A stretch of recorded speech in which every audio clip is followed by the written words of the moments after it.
हो गया। नमस्कार दोस्तों, मैं Rakesh Kumar, principle of ideal public school. आज मैं क्लास 1 के छात्रों को जो है मैथमेटिक्स का एक चैप्टर है जहां पर प्रीपोजिशन की कुछ चीजों को लिया गया है, एबव और बिलो। ये प्रीपोजिशन के दो ऐसे वर्ड हैं। आइए हम लोग समझते हैं कि एबव और बिलो में क्या डिफरेंस है। एबव का मतलब होता है ऊपर और बिलो का मतलब होता है नीचे।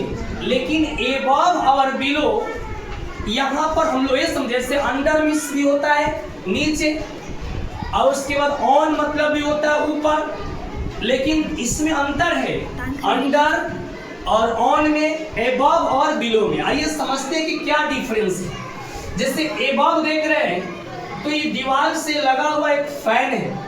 यह फैन के नीचे मतलब फैन जो है एक ऊपर, ये टॉप सरफेस में लगा हुआ है, और नीचे इसके टेबल है, और टेबल पर क्या है, जॉग है। तो फैन इस टेबल के ऊपर है। फैन कहाँ है बच्चों? टेबल के ऊपर।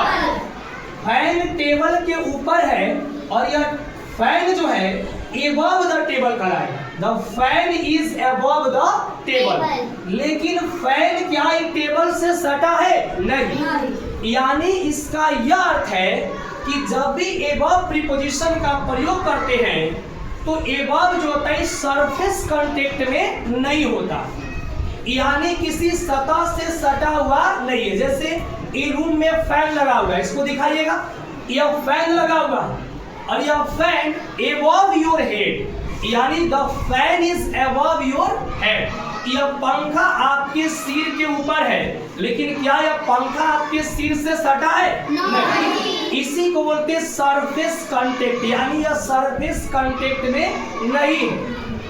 लेकिन देखोगे क्या कि यह जो है टेबल पर एक जग रखा हुआ है, टेबल पर एक जग रखा हुआ है, तो ये जग टेबल पर रखा गया, तो ये on preposition, the jug is on the table कह सकते हैं। अब बिलो की बात आ रहा है, तो आइए बिलो को भी समझाते हैं। बिलो जो होता है, जैसे क्या है कि आप इस बुक के माध्यम से समझेंगे। यहाँ एक तस्वीर दिया गया है, यहाँ पर क्या है कि यह एक टेबल है और टेबल के नीचे क्या रखा गया? बाल्टी, बकेट रखा गया।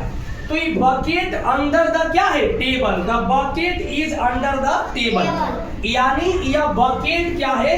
टेबल के नीचे है, और यह पंखा टेबल के ऊपर है। The fan is above the table, और यहाँ the bucket is under the table या बिलो द टेबल, यानी यहाँ बिलो द टेबल है, लेकिन टेबल से बकेट सटा हुआ है नहीं, अलग है। तो यहाँ पर देखिए लिखा गया the jug is below the fan.